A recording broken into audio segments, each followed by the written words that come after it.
DTM'dan cheks kamayuvchi geometrik progressiyaga taalluqli bo'lgan test cheks kamayuvchi geometrik progressiyaning yig'indisi 243 ga dastlabki 5 ta hadning yig'indisi 275 ga teng. Bu progressiya mahraji 1/5 dan qanchaga kam? Test yechishga o'tamiz. Mana cheks kamayuvchi geometrik progressiyaning yig'indisi 243 ga 5 ta hadning yig'indisi 275 ga teng. Demak, cheks kamayuvchi geometrik progressiya yig'indisini topish formulasi va oddiy geometrik progressiya yig'indisini topish formulasidan foydalanamiz.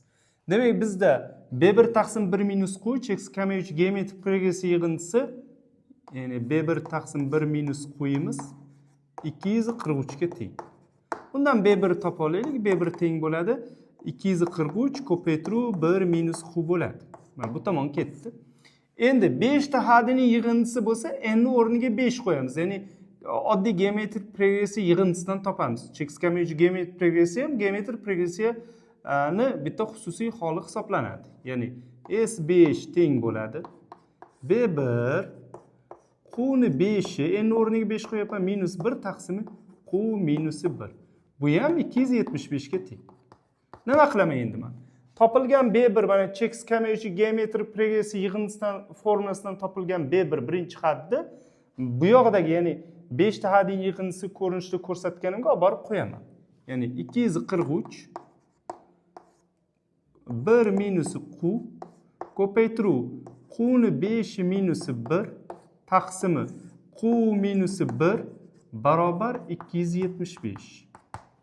Bundan minus qavzdan chiqarsam, minus qavzdan chiqarib turib ikkinchi qavzga berib yuborsam, Q minus 1 bo'ladi. Q minus 1 bilan ketib qolib, bu 1 minus Q'ni 5'i bo'lib qoladi. Ya'ni 243 ko'paytiruv 1 minus Q'ni 5-darajasi 275 bo'ladi. Bundan Q'ni 5'sini topishim kerak. Ya'ni ko'paytirib keyin 243 minus qilib o'tkazib, ya'ni 243 bo'lib o'tkazishim kerak. Bunda 243 minus 243 Q'ning 5'si teng 275 bo'ladi. Bundan Q'ni 5'sini topishim kerakman. Bu minus bo'lib o'tadi, ya'ni 32 bo'ladi.